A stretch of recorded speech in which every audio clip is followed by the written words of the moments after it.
जब केवल एक जब केवल एक चलेगा तो सही रहेगा। ओके ओके जी। मित्रों, कविता बांदा में आप सब लोगों का स्वागत है, अभिनंदन है। और जैसे कि आप लोगों को सूचना दी गई है, आज हमारे बांदा के 3 कवि आमंत्रित हैं। पीके सिंह, उमाशंकर सिंह परमार और जवाहरलाल जलद जी। स्क्रीन पर आप देख सकते हैं, आरा से जितेंद्र कुमार जी जुड़े हैं, लखनऊ से कौशल किशोर जी जुड़े हैं, बांदा से गोपाल गोयल जी हैं, भारती श्रीवास्तव जी हैं। बांदा, कविता बांदा से आप लोग ये ना समझेंगे कि आपको एक भूगोल से जोड़कर देखा जा रहा है। जो कॉमन बात है आप लोगों में वो ये कि आप बांदा शहर में रहते हैं और वहाँ की जमीन की कविता को लेके जो उर्वरता है उसके आप लोग प्रतिनिधि हैं। लिखावट से आप लोग परिचित होंगे। परिचित अगर नहीं है तो मैं 1-2 लाइन में बता दूं कि कविता को समर्पित इस मंच की स्थापना 1988 में हुई थी। रघुवीर सहाय इसकी स्थापना में मुख्य भूमिका में थे। मैं और मंगलेश डबराल इस काम को हम लोग अंजाम दे रहे थे। तब से ये मंच यानी लिखावट अपनी पूरी सक्रियता से कविता को लेके काम करता आ रहा है। और ये जो ऑनलाइन इसका रूप है वो कोरोना के दरमियान हुआ, तो अब यही चल रहा है। अभी एक विशिष्ट कार्यक्रम चल रहा है, कविता मुंबई, जिसकी 13वीं कड़ी आज संपन्न हुई। वहां हमारे मित्र हैं प्रशांत जैन, जो उसको वहां से कोऑर्डिनेट कर रहे हैं, और हृदय मयंक जी का पूरा समर्थन प्राप्त है। तो 13वीं कड़ी का मतलब हुआ 35-36 कवियों को जोड़ा गया और उनके कविता पाठ लिखावट के यूट्यूब पर अवेलेबल है। यादव जी प्लीज, वो यूट्यूब पर उपलब्ध है, आप लोग देख सकते हैं, सुन सकते हैं। और मैं यहाँ दिल्ली से इन चीजों को जो टेक्नोलॉजिकल सपोर्ट है वो मैं दे रहा हूँ। तो आज कविता बांदा, इसको पहली कड़ी कहेंगे, जिसका संचालन हमारे मित्र और युवा आलोचक शशि भूषण मिश्र करेंगे। बांदा के आज के कवियों और बांदा की पृष्ठभूमि पर मुक्ति चक्र के संपादक गोपाल गोयल जी अपनी महत्वपूर्ण टिप्पणी रखेंगे और तीनों कवियों का हम रचना पाठ सुनेंगे। तो मैं इन्हीं शब्दों के साथ मैं युवा आलोचक शशि भूषण मिश्र को आमंत्रित करता हूं और कविता बांदा को इस कार्यक्रम को आगे बढ़ाएं। शशि भूषण मिश्र। बहुत बहुत शुक्रिया इस रचनात्मक मंच का, जिसने हिंदी कविता की परंपरा को, उसके भूगोल को निरंतर व्यापक बनाने में एक बड़ी मुहिम चलाई है। और इस लिखावट के मंच पर उपस्थित सभी हिंदी प्रेमी साथियों का हार्दिक स्वागत अभिनंदन करते हुए आज हम आपके बीच बांदा की कविता लेकर उपस्थित हुए हैं। हम सबसे पहले लिखावट की पूरी टीम को हार्दिक शुक्रिया अदा करते हैं कि उन्होंने आज का ये दिन हमारे लिए मयस्सर किया कि बांदा की कविताई आप सबके सम्मुख आ सके। आज हम बांदा की जिस कविता को लेके आए हैं वो बांदा की धरती कविता की धरती रही है और इस धरती में कविता की उर्वर फसलें लहलहाती रही हैं। तुलसीदास से लेकर पद्माकर तक, केदारनाथ अग्रवाल, कृष्ण मुरारी पहाड़िया से लेकर जवाहरलाल जलज, रामचंद्र सरस तक, नरेंद्र पुंडरीक से केशव तिवारी तक, उमाशंकर परमार से प्रद्युम्न सिंह तक, ये रचनाशीलता निरंतर बांदा को नई गति देती रही है, नई ताकत देती रही है और कविता का विस्तार यहाँ लगातार होता आया है। आज हम कविता में बांदा के 3 स्वरों को सुनेंगे, उनकी कविताई की गहन परंपरा, उनकी कविताई की शक्ति का अवगाहन करेंगे और ये महसूसने की कोशिश करेंगे कि हिंदी कविता में बांदा की उपस्थिति के वर्तमान में क्या मायने हैं। इस क्रम में हमारे कार्यक्रम के में जो कवि शामिल हैं सम्मानित जवाहरलाल जलज जी हैं, जो इस कार्यक्रम के सूत्रधार हैं, जिन्होंने हम सबसे लोकतांत्रिक संवाद करते हुए इस कार्यक्रम की भूमिका निर्मित की। इस कार्यक्रम के दूसरे कवि और आलोचक उमाशंकर परमार जी हैं, जो अपनी कविताओं का पाठ करेंगे और जिनके रचनात्मक व्यक्तित्व में कविता और आलोचना की जबरदस्त साझेदारी है।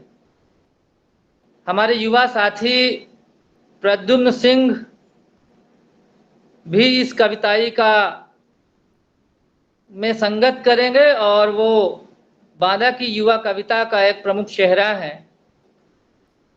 इस तरह से इन 3 कवियों के साथ हमारे अग्रज साथी इन कवियों और बांदा की कविता पर अपनी टिप्पणी करेंगे और ये दिखाने की कोशिश करेंगे कि किस तरह से बांदा की कविता निरंतर विकसित होती गई है और किस तरह से केदारनाथ अग्रवाल की परंपरा का हमने विकास किया है और हम कहाँ पहुँचे। इस पूरी यात्रा की बहुत लंबी साहित्यिक परंपरा रही है। आवाज किसी ने ऑन की, गूंज रही है शायद। उमा जी अपना मोबाइल को कर दीजिए, म्यूट कर दीजिए। क्षमा करिएगा, थोड़ा डिस्टरबेंस हुआ। उमा जी अपना माइक आप म्यूट कर लीजिए। इस क्रम में हम सबसे पहले अपने युवा साथी प्रद्युम्न सिंह जी की कविताओं को सुनेंगे और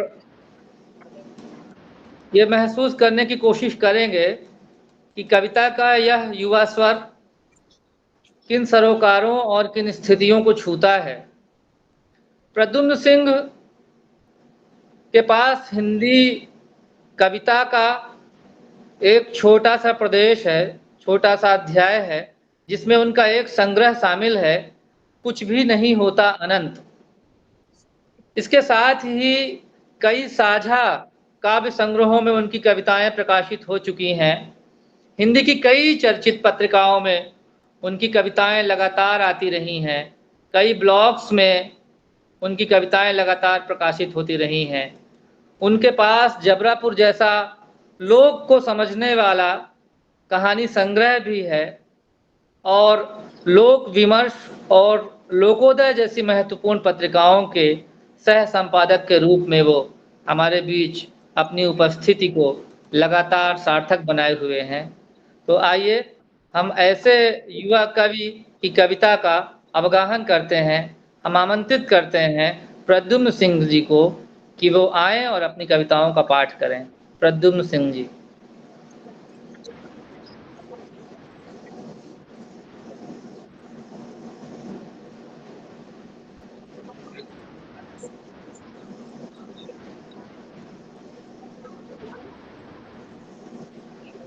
मुझे ऐसा लगता है कि प्रद्युम्न जी शायद नेटवर्क की समस्या के चलते अभी हमसे कट गए हैं, क्योंकि उनकी आवाज़ हम तक नहीं पहुँच पा रही है। तो हाँ, हम इस क्रम को हाँ, प्रद्युम्न मंच जी आ में गए हैं। मंच प्रद्युम्न जी का स्वागत है। आ गए मंच में उपस्थित समस्त साथियों का धन्यवाद। और बांदा की चर्चा हो और केन की चर्चा ना हो, ये कैसे संभव हो सकता है। मेरी पहली कविता केन से ही शुरुआत होगी। आवाज आ रही है सबको? हाँ, ये केन है। हाँ, वो केन ही है जो तोड़ती हुई चट्टानों को आगे बढ़ती ही नहीं बल्कि दुनिया के मशहूर पत्थर सजर को जन्म भी देती है। हाँ, वो केन ही है जो तोड़ती हुई चट्टानों को आगे बढ़ती ही नहीं बल्कि दुनिया के मशहूर पत्थर सजर को जन्म भी देती है, जिसे तराश कर जौहरी कमाते हैं लाखों लाख, जिन्हें धारण कर लोग अपने को मानते हैं धन्य। तो कविता लिखकर मशहूर हो जाते हैं बहुत से कवि, और विवेचना कर बन जाते हैं बहुत से समीक्षक, आलोचक, विद्वान। आज मैं उसी केन के साथ आया हूं आपके पास।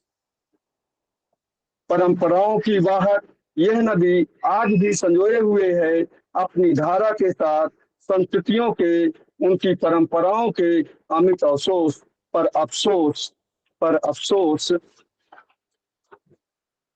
कुछ स्वार्थी लोगों का स्वार्थ तुला हुआ है मिटाने पर उसका अस्तित्व। फिर भी हम सभी खामोश हैं नष्ट होती अपनी विरासत को देखते हुए। हाँ, वो केन ही है जिसकी नष्ट हो रही है विरासत, और हम बैठे हुए हैं मूक दर्शक बनकर। दूसरी कविता मेरी किसान पर, और एक बहुत ही ऐसे छोटे दाने पर है जिस दाने की चर्चा अक्सर नहीं होती, किंतु बहुराष्ट्रीय कंपनियां उसे पंचग्रेन नाम से आज भी लोगों के बीच सार्थक बनाती हुई या लोगों के बीच ऊंचे दामों पर बेचती है। मेरी कविता का शीर्षक है सांवा। ज्वार, बाजरा, मक्का और कोदो की तरह सांवा भी समाहित रखता है अपने आप में पर्याप्त पौष्टिक तत्व। ज्वार, बाजरा, मक्का और कोदो की तरह सांवा भी समाहित रखता है अपने आप में पर्याप्त पौष्टिक तत्व। वो नहीं जाने देता बेचारे निर्धन किसान के श्रम को व्यर्थ। वो उगाता है आसानी से ढालुई जमीन पर भी।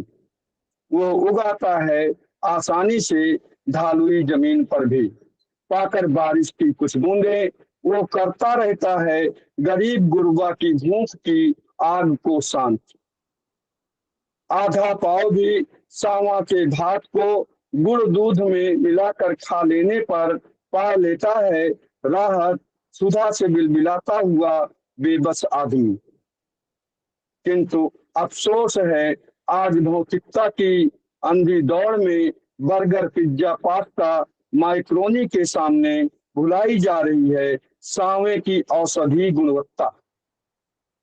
फिर भी कम नहीं हो पाई है सांवे के अस्तित्व की चमक।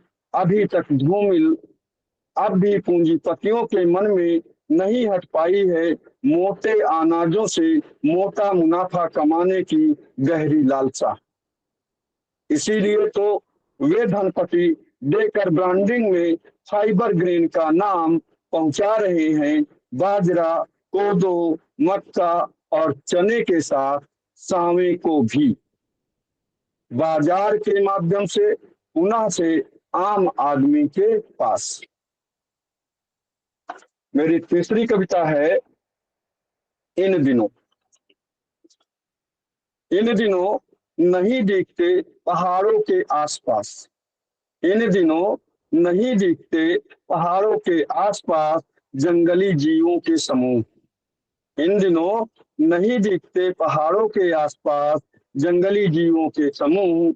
ना ही दिखाई जाती है समाचार चैनलों में उनकी क्रांतिकारी आवाजें, जिन्हें वापस लौटा पाना अब हो गया है लगभग असंभव।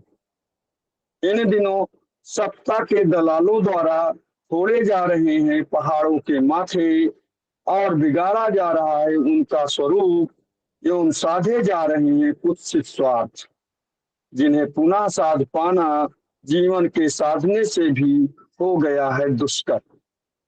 इन दिनों कलम के सिपाहियों द्वारा बेच दी गई हैं कलमें और चित्रकारों ने गिरवी रख दी हैं प्रतिभा की धनी पूंचियां एवं रंगकर्मियों ने बेच दी है रद्दी के भाव अभिनय की अपनी सहज वृत्तियां, जिनसे अब नहीं की जा सकती है सत्य के अन्वेषण की संभावना। इन दिनों तिलिस्मी दास्तानों के द्वारा सिखाई जा रही हैं हकीकतों को प्रभावित करने वाली युक्तियां और ठगे जा रहे हैं जीवन के मूल्य, जिन्हें चाहकर रोक पाना लगभग हो गया है असंभव। इन दिनों बढ़ती जा रही है ताप की आतशी तपिश, कोहरे और धुंध की हो रही है पौबाराह। आशाओं की उम्मीदें भी अब नहीं रोक सकती ध्वस्त होते पहाड़ों का जीवन।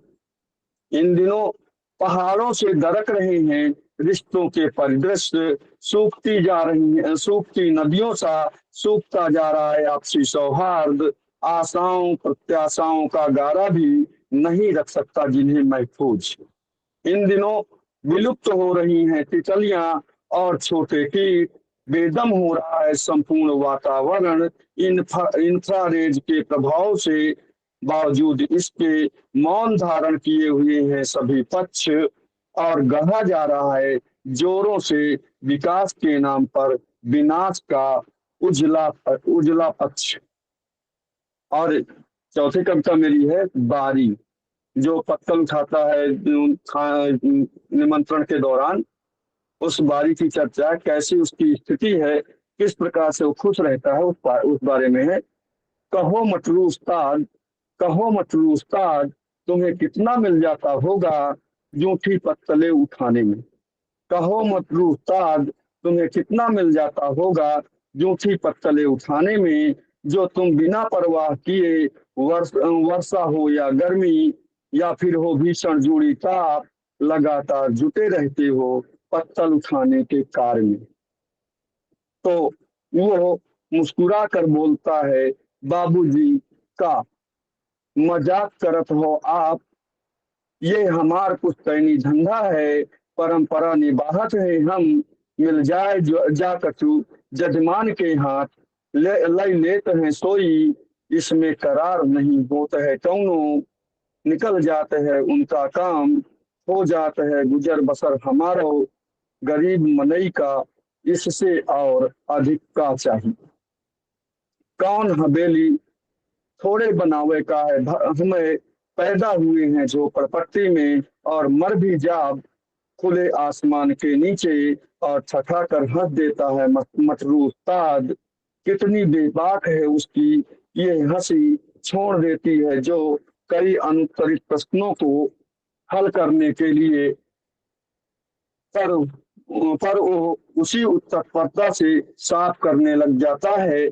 जूठी पत्तलें मालिक की डांट डपट खाकर भी पहुंचाता है अपने कार्य को सही अंजाम तक, बिना किसी गीले शिकवे व शिकन के के साथ किसी दुख और संताप से परे वह मतलू गुस्से पर मानो काबू पा लिया है, ठिगना सा मतलू, और उसकी मुस्कुराहट जैसे दिखा रही हो सारी सभ्यताओं को ठेंगा और दे रही हो मानो अमीरों की अमीरी को चुनौती कि वह उससे ताकतवर है।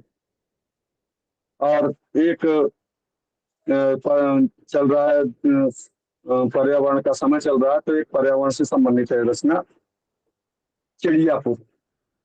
ये हरिद्वार से आते वक्त एक जगह है जहाँ पर जंगल है, उस चिड़ियापुर की चर्चा है।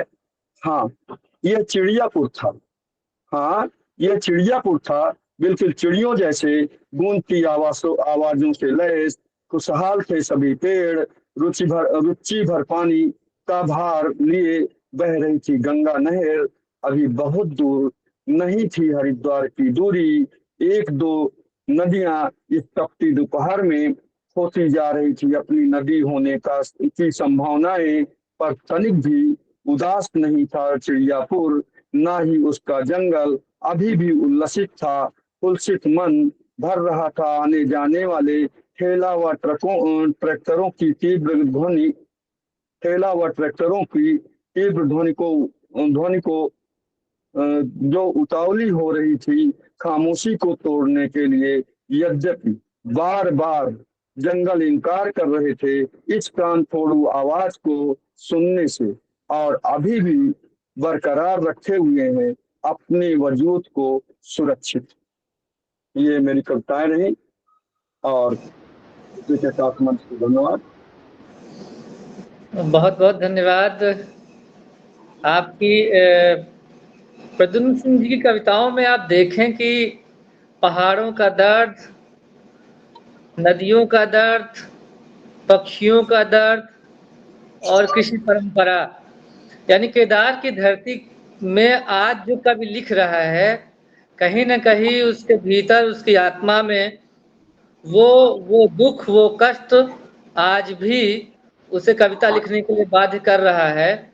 और ये बहुत स्वाभाविक है कि प्रद्युम्न सिंह उस कविता में अपने उस पूरे समय की विद्रूपताओं को दर्ज कर रहे हैं, और इस तरह से उनकी कविताएं हमारे समय का एक आईना बनती हैं, जो बुंदेलखंड की कविता में प्रमुखता से आ रही हैं। अब हम अगले क्रम में प्रवेश करते हैं उमाशंकर परमार जी की ओर। हम सब जानते हैं कि उमाशंकर परमार ने अपनी आलोचना द्वारा एक ऐसा प्रतिपक्ष रचा है, अपनी आलोचना से एक ऐसी पहचान बनाई है जो बांदा के लिए एक नई और महत्वपूर्ण बात है। लगभग 10 आलोचना पुस्तकें उमाशंकर सिंह परमार जी की प्रकाशित हो गई हैं, लेकिन उनका मूल जो मन है वो कवि का मन है। लेकिन हमारा हिंदी समाज उन्हें आलोचक के रूप में देखता है, तो आज वो अपनी मन की कुछ बातें, कुछ गुत्थियां उन कविताओं में प्रस्तुत करेंगे। उन्होंने एक बहुत महत्वपूर्ण काम हमारे बीच किया है, जिसका उल्लेख करना यहाँ बहुत जरूरी होगा। जीवित व्यक्तियों में सबसे लंबी वय के हमारे पुरखा कवि मलय जी की रचनावली का संपादन 6 खंडों में उमाशंकर परमार ने किया है। बहुत महत्वपूर्ण काम है। कविता लिखना ही कविता से प्यार करना नहीं है, उस परंपरा को भविष्य के लिए एक नई गति देना ही कविता प्रेम का एक परिचायक है। और इसी के साथ साथ महेंद्र भटनागर रचनावली का भी 7 खंडों में उन्होंने संपादन किया है, और ये एक महत्वपूर्ण भूमिका है उनके कवि व्यक्तित्व की, उनके कविताई से लगाव की। हिंदी की तमाम ऐसी पत्रिकाएं हैं, तमाम नाम बहुत कम पड़ जाएंगे, जिसमें उमाशंकर परमार के लेख लगातार बहस तलब रहे हैं, जिन पे लगातार चर्चाएं, सहमतियां, असहमतियां उठती रही हैं। एक तरह से कहें तो उनका लेखन हमें असहमत के लिए कहीं न कहीं तैयार करता है। ऐसे समय में जब लगभग ज़्यादातर चुप होके सहमतियाँ बन गई हैं, ऐसे समय में असहमत के लिए उनकी आलोचना प्रक्रिया, उनकी रचनाधर्मिता हमें आंदोलित करती है। वो लोग विमर्श जैसी पत्रिका का संपादन कर रहे हैं। उनके पास 10 आलोचना पुस्तकें हैं, नाम कई लोग जानते होंगे। और विजेंद्र जी की लोक परंपरा की महत्वपूर्ण पत्रिका कृति ओर का वर्तमान में वो संपादन कर रहे हैं। उनके बारे में कहने के लिए बहुत कुछ है, मगर हम लोग संवरण कर रहे हैं। उनकी कविताएं ही जो कुछ कहेंगी, हम उनसे उनका आयतन समझ पाएंगे। हम बहुत आदर के साथ कविता के इस जुझारू चेहरों को आपके सामने लाना चाहते हैं। उमाशंकर परमार जी आए और अपनी कविताएं हमारे बीच साझा करें। मेरी आवाज आ रही है कि नहीं आ रही? आवाज आ रही है? आ रही है। हाँ, बहुत मशक्कत के बाद आवाज लौटी है। फोन बदलना पड़ा और मेल बदलना पड़ा, तब आवाज आई है वापस। मैं तो समझ रहा था कि कार्यक्रम छूट न जाए। पहली कविता है मेरी राजा का बोलना। दरअसल महाभारत की कहानी को लेकर के, कथा को लेकर के मैंने 30-40 कविताएं लिखी हैं, और जब भी पहला कविता संग्रह आएगा तो महाभारत का ही शीर्षक रखते हुए उसे प्रकाशित करूंगा, ऐसा मेरा सोच है। उसी की एक छोटी सी कविता है, राजा का बोलना। राजा का बोलना प्रजा का बोलना है। राजा की स्वीकारोक्तियां, ये स्वीकारोक्तियों पर बहस नहीं हो सकती है। राजा बोल देगा जय श्री राम तो सारी प्रजा राम भक्त हो जाएगी और तलवार लेकर, भगवा पहनकर सड़क पर उतर जाएगी। राजा बोल देगा भाषा तो देश की सारी भाषाएं हत्यारी हो जाएंगी।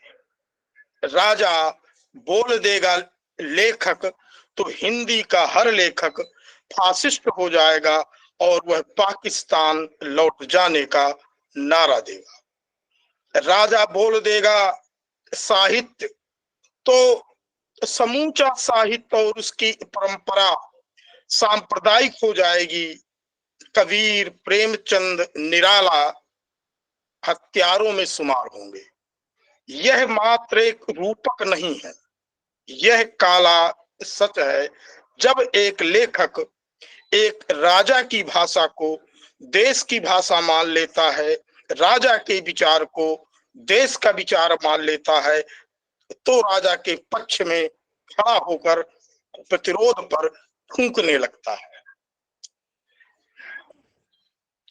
एक कविता जो पर्यावरण को लेकर के है, बारिश के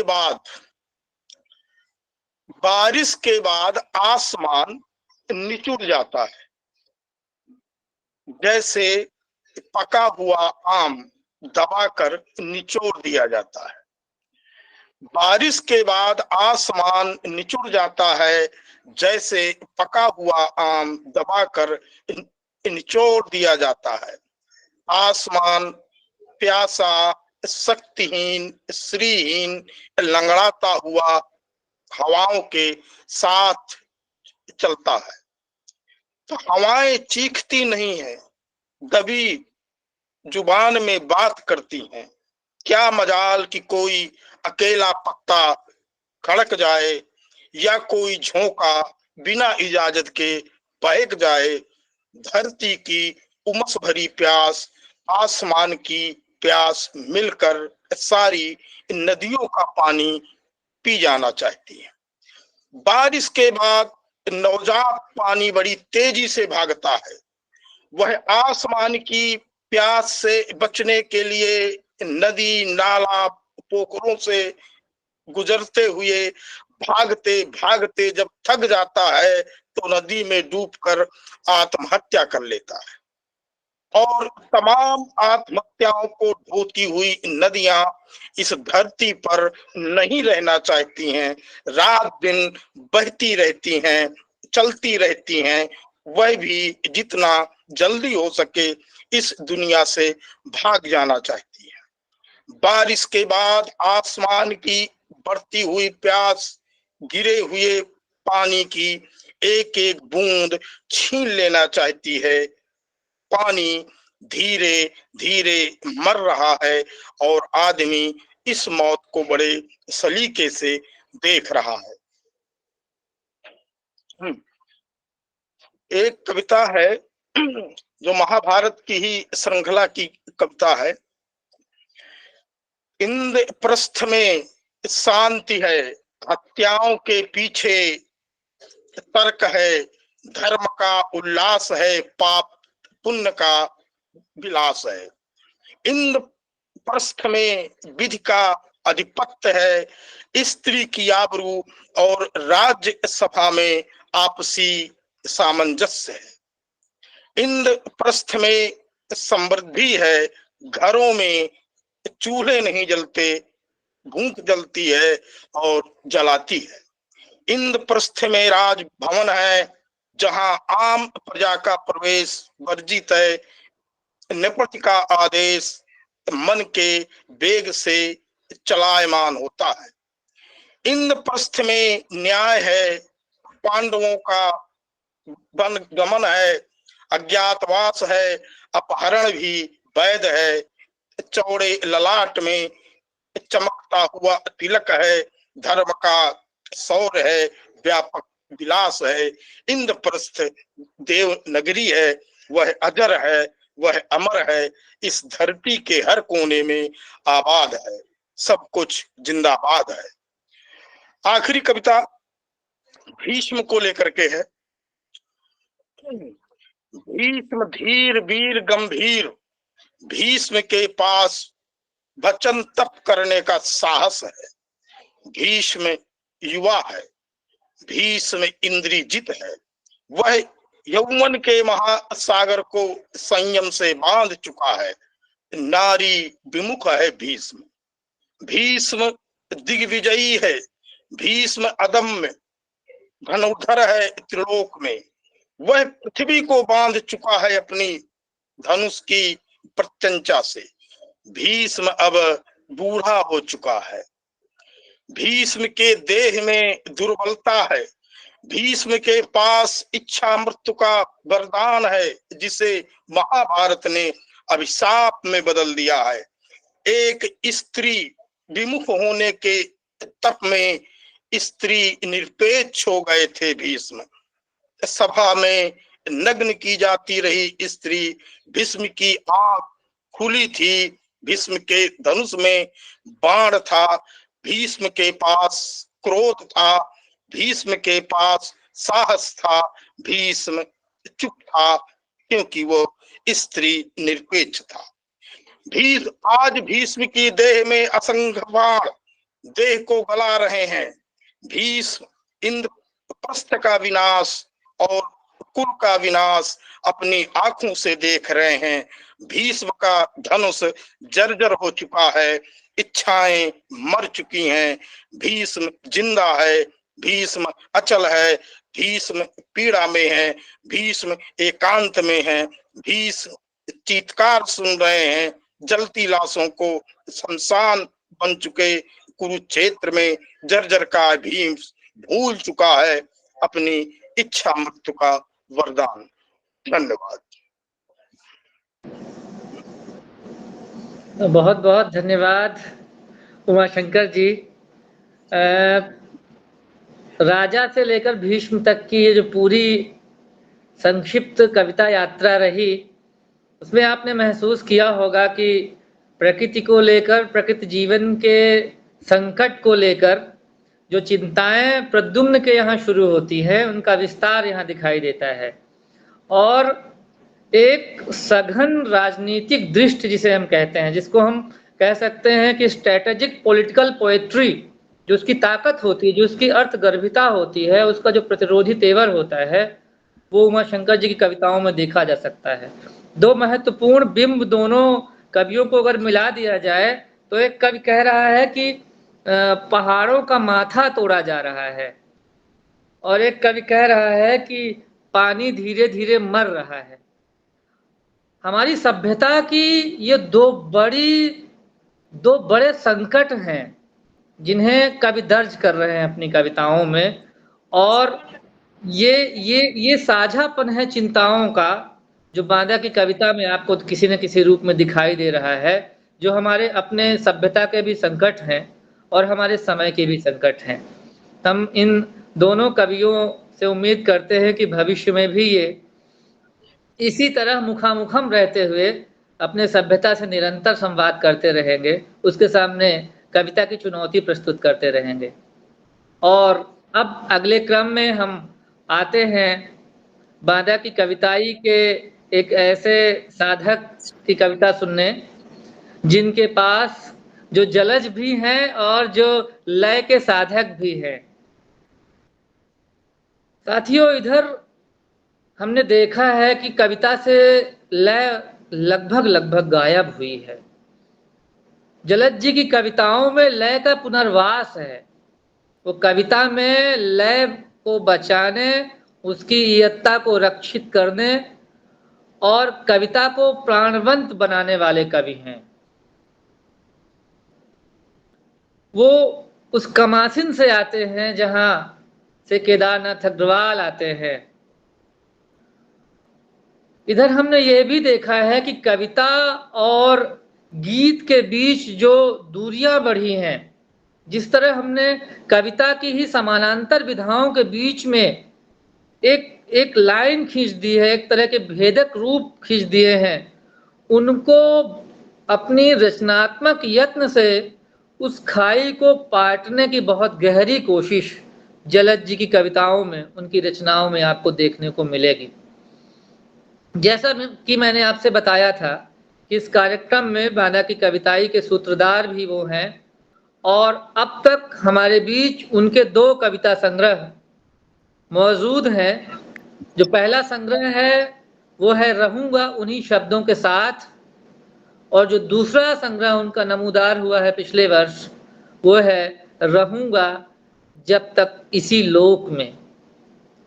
ये भविष्य गर्भी दोनों जो नाम हैं और ये उम्मीद भरी जो शीर्षक रूपी उपस्थितियां हैं, ये सिर्फ किसी कविता संग्रह के नाम नहीं है, ये जलज के भीतर के कवित्व की अपनी मनोभूमिका है जिसे आप इन संग्रहों के शीर्षक के रूप में देखते हैं। कई कविता सम्मानों और देश के कई महत्वपूर्ण कविता आयोजनों में वो लगातार शिरकत करते रहे हैं। वो इस उम्र में भी लगातार अपनी कविता से हस्तक्षेप करते रहे हैं। तो आइए हम उनकी कविता से सीधे जुड़ते हैं और हम आमंत्रित करते हैं जवाहरलाल जलद जी को उनके कविता पाठ के लिए।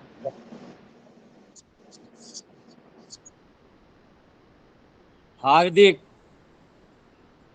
धन्यवाद आलोचक शशिभूषण जी।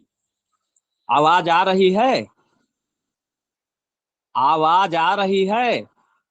गुरुदेव खूब आ रही है, खूब खूब खूब आ रही है, आ रही है।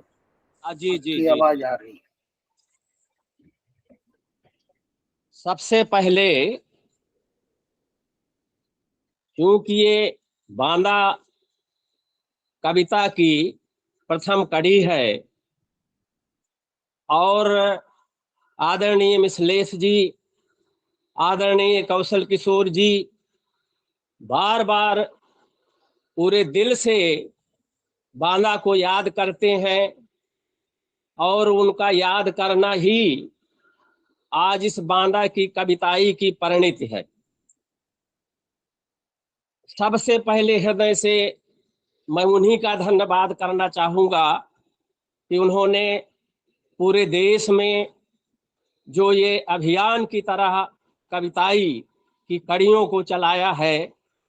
मैं लगभग जुड़ा रहता हूँ पूरी तरह से देखता हूँ कि चाहे दिल्ली हो, चाहे लखनऊ हो, चाहे बम्बई हो, चाहे देश के जितने भी महत्वपूर्ण शहर हो, नगर हो, गांव हो, सब में अपने अभियान के द्वारा वो कविता को पहुंचा रहे हैं। और उनका एक तरह से आदर्श वाक्य ही है कि अच्छी कविता से अच्छी कोई चीज नहीं होती है। ये पूरी कविता के सार अर्थवत्ता को लेकर के वो इस अभियान को चला रहे हैं। और यह भी है कि कविता से ज्यादा न कीमती और न कविता से जरूरी कोई और चीज नहीं हो सकती है। इसलिए उनका मैं हार्दिक धन्यवाद करता हूं। हमारे आज जितने चूंकि कार्यक्रम पहला है बांदा का, और जो शिरकत किया है भाई जितेंद्र जी ने और डॉक्टर गया प्रसाद स्नेही जी, थोड़ी सी सूचना पर, और वो महत्वपूर्ण हस्ताक्षर है आलोचना और कविता के, वे भी हैं। और हमारे जितेंद्र भाई और भारती जी, जो कल आज ही मैंने फर्स्ट मीटिंग में पहले 11 बजे से जो चालू हुआ, उस पर उनको बहुत बहुत बहुत धन्यवाद देता हूँ। इतनी कम आयु में और बहुत कविता की अप्रोच की है उन्होंने, बहुत अच्छी कविताएं, उनका अधिक विश्लेषण क्योंकि समय का अभाव रहता है। मैं उनका भी बहुत शुभाशीष साधुवाद करना चाहूंगा। कौशल किशोर जी तो मेरे एक तरह से प्रेरणा स्रोत मानिए, या ऊष्मा पैदा या ऊर्जा पैदा करने वाली ताकत मानिए, वो बराबर हमको प्रोत्साहित करते रहते हैं। उनका धन्यवाद करना चाहूंगा। और जैसा कि मैंने बताया कि कविताई का प्रारंभ है ये बांदा, इसलिए मैं कविता की कीमत, ये कविता आपके सामने रखना चाहूंगा उसी संदर्भ को लेकर के कि सत्य मानिए कविता की कीमत शीर्षक है। सत्य मानिए धरा लोक में कविता ही है। सत्य मानिए धरा लोक में कविता ही है, जो जग के कल्याण के लिए ही जनती है। जो जग के कल्याण के लिए ही जनती है। जोर जुल्म के महिषासुर को निश्चित ही वह दुर्गा बनकर हनती है।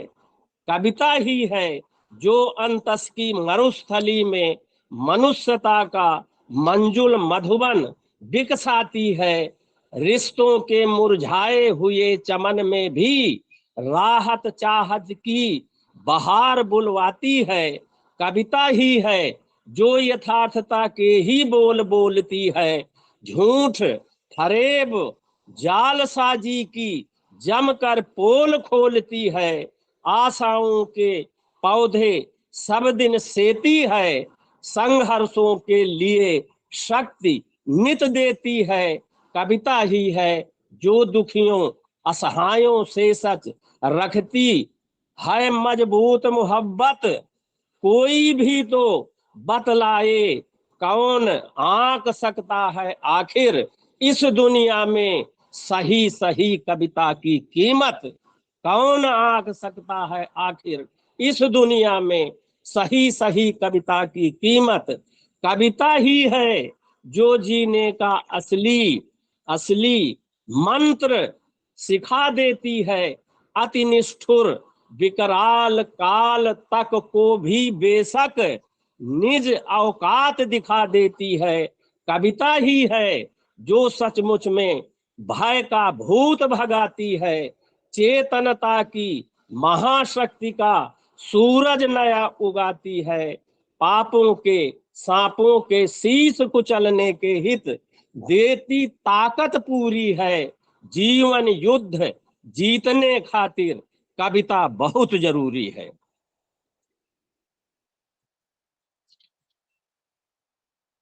ये अब अगर कविता बहुत जरूरी है तो इसी कड़ी में अगर बहुत जरूरी सब महसूस कर रहे हैं, हम उसके साथ महसूस कर रहे हैं, तो फिर यह भी जरूरी है कि सृजन का ही गीत हम गाते रहेंगे। संचालक महोदय, सृजन का ही गीत हम गाते रहेंगे। भाव का दरियाव उमड़ाते रहेंगे। सृजन का ही गीत हम गाते रहेंगे, भाव का दरियाव उमड़ाते रहेंगे। ध्वंसकों की एक भी चलने न देंगे, ध्वंसकों की एक भी चलने न देंगे। दुष्टता की दाल हम गलने न देंगे, दुष्टता की दाल हम गलने न देंगे। अब जनुजता अब जनुजता उगलती है आग दर दर, हम मनुजता की कुटी जलने न देंगे, हम मनुजता की कुटी जलने न देंगे। हम हताशा के विकट पतझार में भी आस का मधुमास बुलवाते रहेंगे, हम हताशा के विकट पतझार में भी आस का मधुमास बुलवाते रहेंगे। शब्द सार्थक ही हमेशा बोलना है, बोल को दिल की तुला में तोलना है। सत्यता की डगर पर चलते हुए ही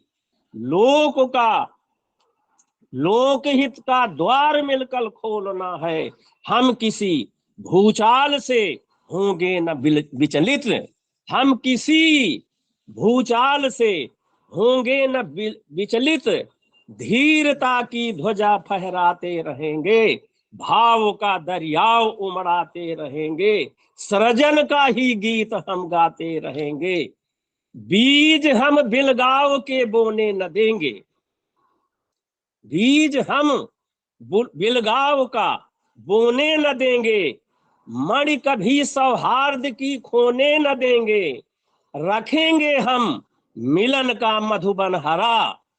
आदरणीय कौशल जी, रखेंगे हम मिलन का मधुबन हरा, किसी राधा को दुखी होने न देंगे।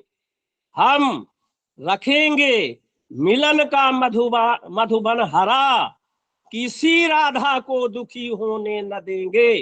काट करके नफरतों की नाग फनियां, प्रेम के हम पौध पनपाते रहेंगे, भाव का दरियाव उमड़ाते रहेंगे। लक्ष्य की ही ओर हम बढ़ते रहेंगे, लक्ष्य की ही ओर हम बढ़ते रहेंगे।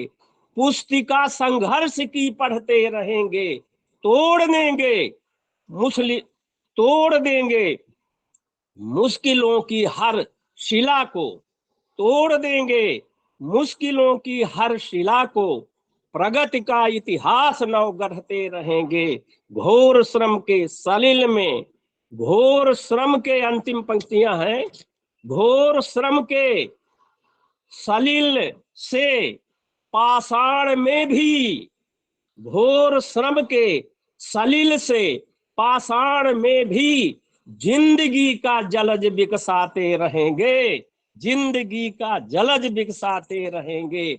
भाव का दरियाव उमड़ाते रहेंगे, सृजन का ही गीत हम गाते रहेंगे। ये कविता की कड़ी में, कविता पर मैंने काफी कविताएं लिखी हैं, उनको फिर दूसरे कविता पर कविता लिखी है, इस पर फिर आपकी सेवा में करेंगे, प्रस्तुत करेंगे। और अभी समय हो तो हम एक आध कविता और आपके सामने रखें।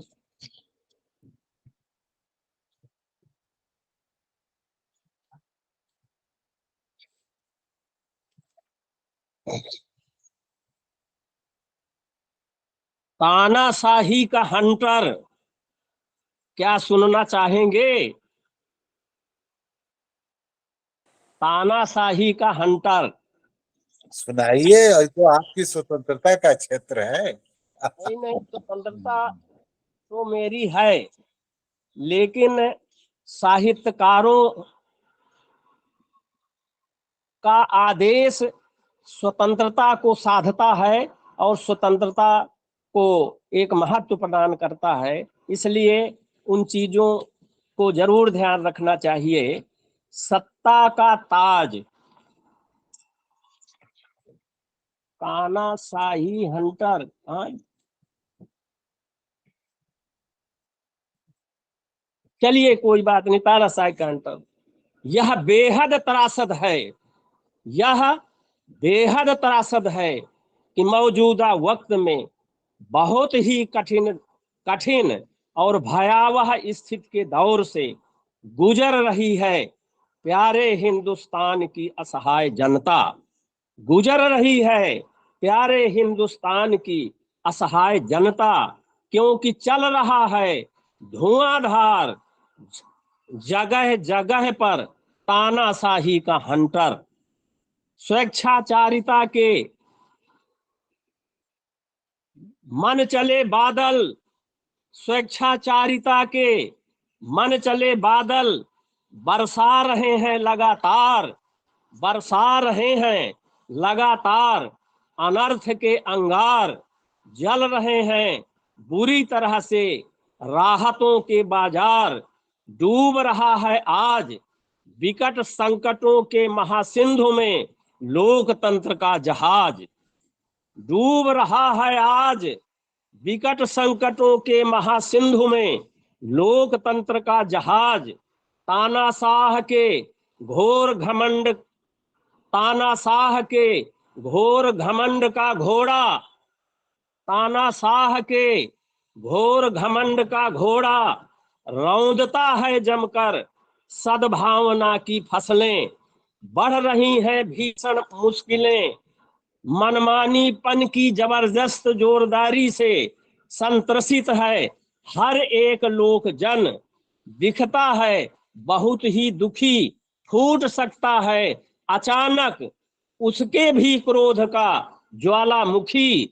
याद रहे हमेशा कि चाहे कोई भी तानाशाह कितनी भी डुबाए करुणा की कश्तियां, कितनी भी उजाड़े संवेदनशीलता की बस्तियां, कितना भी वह, किंतु वह सुखा नहीं सकता सत्यता की सरिता, मिटा नहीं सकता जीवनी शक्ति की कालजयी कविता, मिटा नहीं सकता जीवनी शक्ति की कालजयी कविता, घटा नहीं सकता मनुष्यता की अक्षय क्षमता, रोक नहीं सकता किसी भी सच्चे सर्जक की सांसों की रवानी, रोक नहीं सकता किसी भी सच्चे सर्जक की सांसों की रवानी, सोख नहीं सकता उसके शरीर का पानीदार पानी, रोक नहीं सकता उसके शरीर का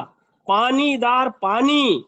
कोई न कोई समर्थ सर्जक, कोई न कोई समर्थ सर्जक, जो ये अभियान चल रहा है उसी के तहत मेरी ये कविता समर्पित है कि सोख नहीं सकता उसके शरीर का पानीदार पानी। कोई न कोई मिथिलेश जी, कोई न कोई कौशल जी, कोई न कोई उमा शंकर परमार, कोई न कोई गया प्रसाद जैसे सशक्त हस्ताक्षर, कोई न कोई गोयल जैसे व्यक्तित्व, और हमारे शशिभूषण जैसे, जितेंद्र जी जैसे लोग आते रहेंगे धरती पर और कविता को जिंदा बनाए रखेंगे। कोई न कोई समर्थ सर्जक गढ़ता ही रहेगा। ये पंक्तियां जरा सुने। कोई न कोई सर्जक, समर्थ सर्जक गढ़ता ही रहेगा हर हाल में, हर काल में, हर तानाशाही की, हर तानाशाह की। कोई न कोई समर्थ सर्जक गढ़ता ही रहेगा हर हाल में, हर काल में, हर तानाशाह की, हर एक करतूत की यथार्थ परक कहानी। ये आपके सामने क्या संचालक जी समय है तब इस समय तो हो गया है, करीब करीब 1 घंटा से ऊपर हो गया है हम लोगों का। और गोपाल गोयल जी को भी हम लोगों को सुन, कार्यक्रम को शशि भूषण जी की भी छोटी टिप्पणी आएगी ही। चाहूंगा कि हमारे कौशल किशोर जी, उमा शंकर जी और हमारे मिथिलेश जी जो कुछ आगे करना चाहें हमारे उनको वो अपने कार्यक्रम को ले जा सकते हैं। बहुत बहुत धन्यवाद, बहुत बहुत आभार।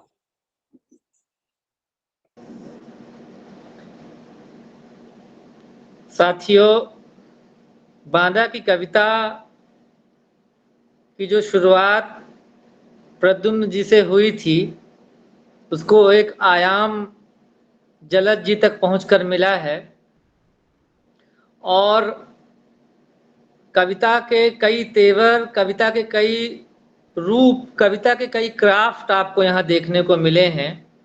जलद जी की कविता उसी लय, उसी गति और उसी आरोह अवरोह का एक महत्वपूर्ण नमूना है। वो छंदों की गुलामी नहीं करते, बल्कि समय के सापेक्ष, जीवन के सापेक्ष अपनी रचनाओं को लाते हैं। और कवि हरिशंकर परसाई ने कहा था, और 22 अगस्त से उनकी जन्म शती वर्ष भी शुरू हो रहा है, इसलिए उल्लेख करना चाहूंगा। एक पंक्ति उन्होंने बहुत महत्वपूर्ण छंदों पर कही थी कि कविता लिखने के लिए यदि छंद की गुलामी करोगे तो शुरुआत चाहे जहां से करो, कविता का अंत हा हंत से होगा। इसलिए ये जरूरी है कि हम कविता में छंदों की गुलामी ना करें, बल्कि छंद को साधने की कोशिश करें। बहरहाल, ये बांदा की कविताई का जो रूप आपके सामने है, वो दूर दूर तक जाएगा और हम आगे भी इस तरह के कविता के आयोजन करते रहेंगे। हमारे बीच हमारे समय के बहुत समर्थ कवि व्यक्तित्व, आलोचक कौशल किशोर जी हैं, हमारे समक्ष मिथिलेश श्रीवास्तव जी हैं।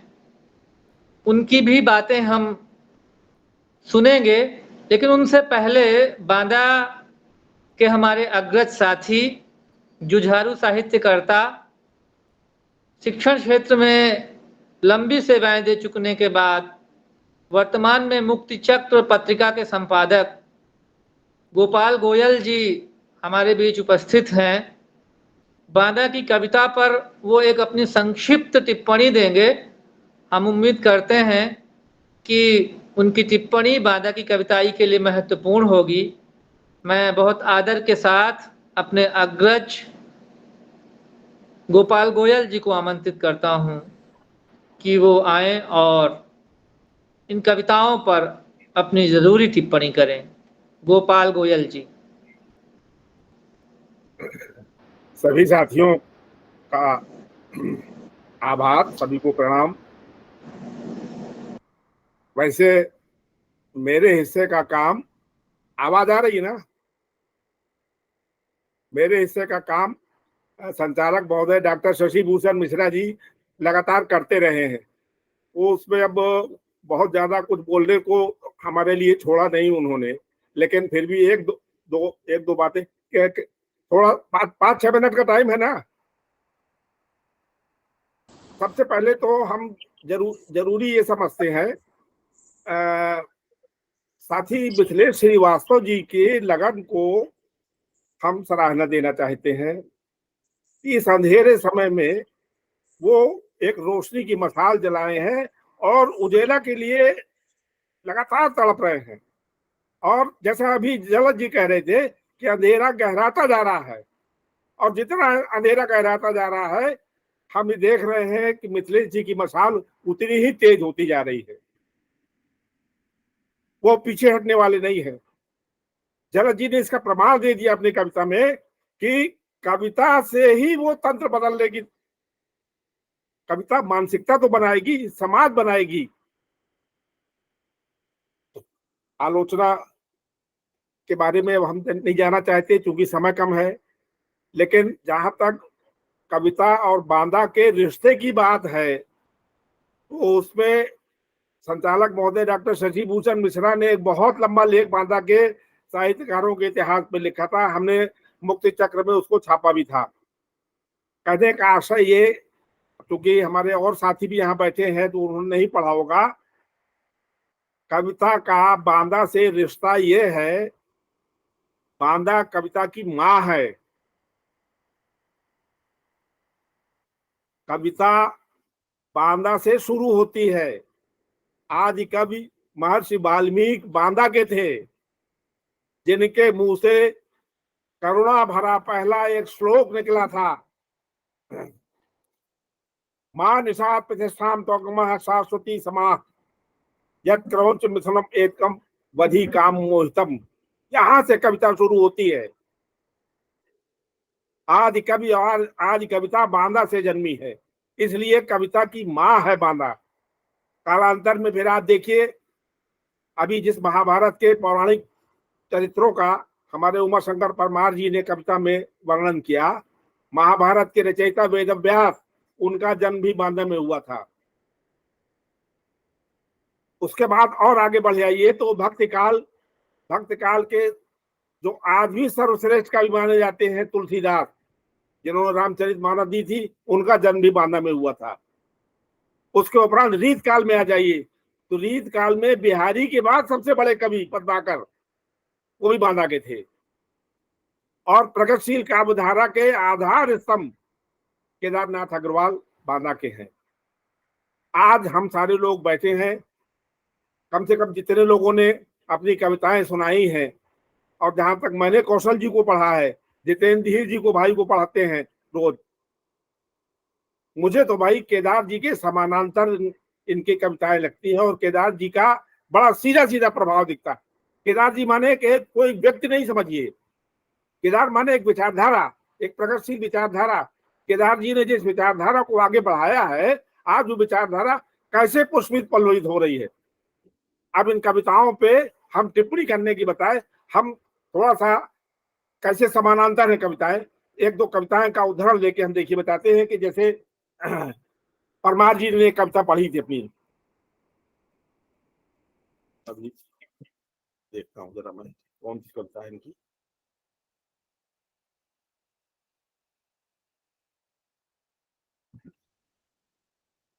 केदार जी की एक कविता है, देखिएगा कि उसमें उमा शंकर जी की कविताओं में ये स्वर बोलता दिखाई देता है। इनको घमंड है पहाड़ खोदकर चूहिया निकाल लाने का, इनको घमंड है पहाड़ खोदकर चूहिया निकाल लाने का, रामायणी भूमि पर भटकटैया उगाने का, करछुल भर लिखकर ही कालिदास होने का,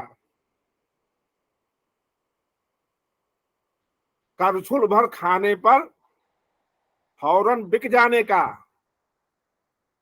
इसीलिए अक्षम है अच्छा लिख पाने में, कविता को कंठ से लगाने में। यह है केदार बाबू की देन। बांदा के कवियों में ही नहीं, प्रगतिशील काव्यधारा के लगभग सभी कवियों में केदार जी के ये स्वर सुनाई दे जाएंगे। अभी देखिए एक कविता और बताता हूं मैं।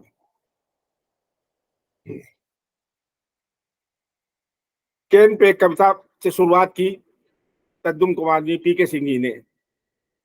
केदार बाबू की कविता देखिए जरा। तेज धार का कर्मठ पानी चट्टानों के ऊपर चढ़कर मार रहा है घूंसे कस कस कर, तोड़ रहा है तट चट्टानी। देखिए ये समानता है। और जलद जी ने जो अभी एक कविता पढ़ी,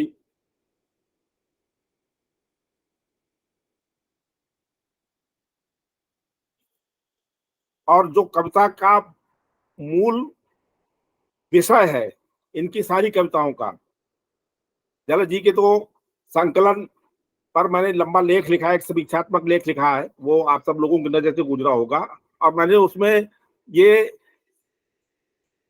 प्रमाणित करने की चेष्टा की है कि जलद जी अब केदार जी का प्रभाव उनके ऊपर इसलिए भी ज्यादा था कि एक तो उनके गांव के रहने वाले और गांव में भी पड़ोस के रहने वाले, और 30-40 साल का एक लंबा अरसा होता है केदार जी के संपर्क में लगातार रहे, तो उनके ऊपर तो सबसे गहरी छाप अगर है तो वो जलद जी के ऊपर है।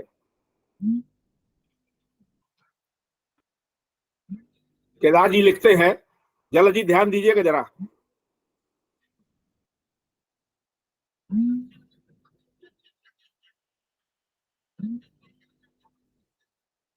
घंटी बज रही कहीं। अरे फोन बंद कर देना, फोन हमारा लिए है क्या? हाँ रख। आवाज आ रही कि नहीं? आवाज आ रही है ना? हाँ आ रही है, आप जारी। देखिए केदार जी की कविता है, जिंदगी को वो कहेंगे जो सिलाएं तोड़ते हैं, जो भगीरथ नीर की निर्भय सिराएं तोड़ते हैं, मोड़ते हैं। यज्ञ को इस सख्त श्रम के श्रेष्ठतम मैं मानता हूं।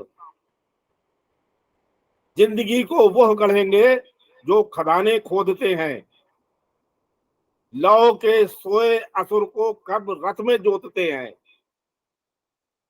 यज्ञ को इस सख्त श्रम के श्रेष्ठतम मैं मानता हूं। जिंदगी को वह गढ़ेंगे जो प्रलय को रोकते हैं, रक्त से रंजित धराकर शांति का पथ खोजते हैं। यज्ञ को इस शक्ति श्रम के श्रेष्ठतम मैं मानता हूं। साथियों, बांदा का कविता से ये रिश्ता है। यहाँ कौशल जी भी हमारे बैठे हैं। मैंने कौशल जी की एक संकलन के ऊपर भी कुछ लिखने की कोशिश की थी और मैंने देखा कि कौशल जी केदार सम्मान से इसीलिए सम्मानित भी किए गए थे। और मैं जब इनकी कविताओं से गुजरता हूं तो मुझे लगता है कि कैसे संभव है कि एक स्वर, एक आवाज, एक चिंतन जो है वही सारे कवियों में दिखलाई दे रहा है। हम कहना चाहते हैं कि हालांकि प्रत्येक कवि के कथ्य, शिल्प, भाषा तथा कला के स्तर में भिन्नता होती है, हो सकती है और होनी चाहिए, लेकिन विचार, चिंतन तथा जन पक्षधरता के स्वर समान होंगे। इन कविताओं में जो हमने सुना अभी, इनमें सब में लोक मंडरा रहा है, आम आदमी की बात हो रही है, पर्यावरण की बात हो रही है, हमारे पौराणिक संदर्भों की बात हो रही है। तो कविता सीधे जाके मनुष्य जोड़ती है। जल जी कहते हैं कि कविता जो है वो आदमी बनाती है, जीवन तंत्र को जीवित करती है। तानाशाही के हंटर से भी लड़ती है, कविता ही लड़ सकती है। और तो इस समय लड़ने में कोई सक्षम है नहीं। कविता लड़ रही है, कविता लड़ेगी। कौशल जी की भी दो एक कविताएं जो है मेरे दिमाग में। लिखते हैं जैसे, जीना कठिन मरना आसान, असत्य और सत्य के खेल में असत्य ही सत्य बन जाता है। एक छोटी कविता, हम 2 लाइन दी है उसकी। अब केदार जी का चिंतन देखिए, न्याय बांटती है काठ की कठोर कुर्सी। कविता बहुत लंबी है, पाने वाला भी खुश और ना पाने वाला भी खुश, लेकिन ये एक समान भाव। और इनकी एक कविता है, हमने सुख की आस छोड़ दी है, दुख को गले लगाया है, इस दुख में ही सुख को पाया है। केदार बाबू के हम जाके देखते हैं तो वो लिखते हैं, दुख ने मुझको जब जब तोड़ा, मैंने अपने को कविता की ममता से जोड़ा। ये है प्रगतिशील काव्यधारा का चिंतन, जो समान स्वर में निकल रहा है, आम आदमी की बात कर रहा है, जन पक्षधरता की बात कर रहा है, तानाशाह के खिलाफ लड़ रहा है, तानाशाह के खिलाफ आवाज उठा रहा है। इस पूरे आयोजन को केंद्रित करने वाले, व्यवस्थित करने वाले और अंजाम तक पहुंचाने वाले मिथिलेश जी का तो बार बार अभिनंदन करने का मन होता है कि इनका बार बार अभिनंदन किया जाए कि ये लगातार। और आज इस लिखावट के कार्यक्रम की गूंज मुझे लगता है अंतरराष्ट्रीय स्तर पे भी हो रही है। अमेरिका में बैठ के भी वो करते रहे। अमेरिका में हमारे घर के भी 2 बच्चे हैं, उनको तो हम बताते थे उस कार्यक्रम को, वो देखते सुनते थे, तो उनका श्रम मुझे लगता है पूरी तरह सार्थक हो रहा है, सफल हो रहा है। आज बांदा कविता की ये पहली कड़ी है। इस कड़ी में और लोग भी आते जाएंगे, जुड़ते जाएंगे। और अभी जैसा इन्होंने जिक्र किया कि कविता बम्बई की 13 कड़ी पूरी हो गई हैं, हम 2-4 कड़ी में रह पाए हैं, उसमें नहीं भी रह पाए हैं, लेकिन ये जो जुड़ाव होता जा रहा है ये भी एक समानता के स्तर जो है वो संबद्ध करेगा, इनको जोड़ेगा। इसलिए इस तरह का ये आयोजन, ये अद्भुत आयोजन है, अनोखा आयोजन है। बहुत बार हम लोग कोशिश करते हैं, परमार जी कोशिश करते हैं कि बांदा में कार्यक्रम किया जाए, सम्मेलन किया जाए। बहुत सारे संकट, दिक्कतें सामने आती हैं, सब कोई जानते हैं, लेकिन इस कार्यक्रम को बखूबी अंजाम दे रहे हैं मिथिलेश जी का हम बार बार अभिनंदन करते हैं। कौशल जी, जितेंद्र भाई, जलद जी, उमाशंकर परमार जी, प्रद्युम्न कुमार जी और खासतौर से डॉक्टर शशि भूषण जी को बहुत शानदार संचालन के लिए, बहुत सारगर्भित संचालन के लिए बहुत सारी बधाई, धन्यवाद और आभार हमारी ओर से। बहुत बहुत धन्यवाद गोयल जी। आप अपना माइक म्यूट कर दें कृपया। तो बांदा की कविताई का ये पहला हिस्सा आपके बीच हम सबके साझे प्रयास ने रखने की कोशिश की और इसे मंच प्रदान किया लिखावट रचनात्मक संस्था ने। और एक बार पुनः हम इस संस्था, इस रचनात्मक अभियान और कविता के इस महत्वपूर्ण आयोजन के प्रति अपनी कृतज्ञता ज्ञापित करते हुए उम्मीद करते हैं कि जो तेवर, जो संघर्ष की जो आँच इन कविताओं से निकली है वो मनुष्य के संकट में काम आएगी और जब भी हम संकट में, अंधेरे में होंगे, वो हमारा मार्ग प्रशस्त करेगी। इन्हीं बातों के साथ इस मंच को हम अपने अग्रज मिथिलेश श्रीवास्तव जी को सौंपते हैं। बहुत बहुत धन्यवाद।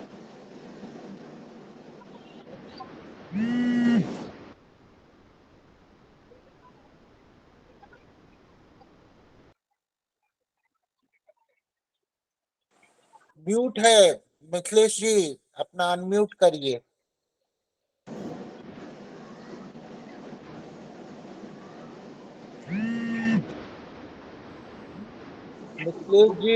मिथिलेश जी लखनऊ से जुड़े कवि मित्र कौशल किशोर, इससे मैं अनुरोध करूंगा कि आज की इस गोष्ठी के लिए धन्यवाद ज्ञापन करें अपने संक्षिप्त टिप्पणी के साथ। कौशल किशोर। धन्यवाद मिथिलेश जी। और इतनी अच्छी कविताएं सुनने के बाद और उस पर जो संक्षेप में बीच बीच में अंतराल कविता में जो शशि भूषण जी ने जो सारगर्भित टिप्पणी की, तो मुझे तो लगता है कि उस पर कुछ कविताओं पर तो कुछ कहने की जरूरत नहीं है। ये कविताएं एक पूरी विविधता लिए हुए कविताएं हैं, रंग के स्तर पर, रूप के स्तर पर, विषय वस्तु के स्तर पर, और कहिए तो अपने समय को रचती हुई ये कविताएं हैं। इनका अपना शिल्प है। देखिए, एक ही विषय वस्तु को कवि कैसे उसका अपना टूल्स होता है कहने का, तो वो भी चीजें यहाँ देखने में आती हैं। और कविता कैसे मिथकों का भी इस्तेमाल करती हैं अब आज के संदर्भ में, तो ये काव्य विशेषता है जो एक वाल्मीकि से जो जिसकी चर्चा गोपाल जी कर रहे थे कि देखिए, और खास तौर से विशेष तौर से केदार जी, तो केदार जी के कहते भी है ना कि उनकी कविता को अगर देखें तो वो कविता जो है अपने जमीन की भी कविता है, अब उसका एक भूगोल भी है, तो साथ ही उसका माने जमीन है तो उसका आसमान भी है। मतलब वो बांदा की कविता है तो ये पूरी दुनिया की भी कविता है। और यह एक वैश्विक दृष्टि केदार जी की कविताओं में है। और यहाँ भी जो व्यापकता दिखाई देती है कि बांदा की कविता आज केदार जी की भूमि पर खड़े होकर कैसे उसे विस्तार दे रही है, आज के समय से टकरा रही है। और कहते हैं ना, नरेश जी कहते हैं कि क्या मुसीबत में कविताएं साथ होंगी, तो इसमें अपने आप ही प्रश्न का उत्तर भी है कि हाँ, कविताएं साथ होंगी। तो जैसा गोपाल जी ने कहा कि आज जब सब कुछ सन्नाटा है, तो सन्नाटे को तोड़ने का काम कविता ने किया है। कोरोना का काल तो इसका उदाहरण रहा है, और लिखावट ने एक अपना विस्तार भी किया ऑनलाइन माध्यम से। तो मिथिलेश जी की इस पहल का हम लोग स्वागत भी करते हैं।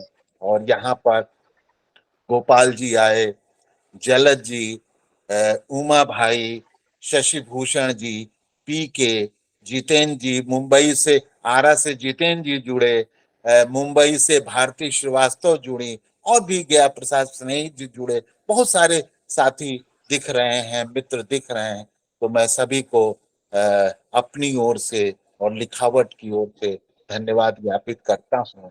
और शशि भूषण जी की जो शानदार टिप्पणियां रही हैं, तो मैं उन्हें भी विशेष तौर से देता हूँ, है ना। तो आगे फिर हम लोग मिलेंगे बांदा की कविता की अगली कड़ी में। धन्यवाद, शुक्रिया।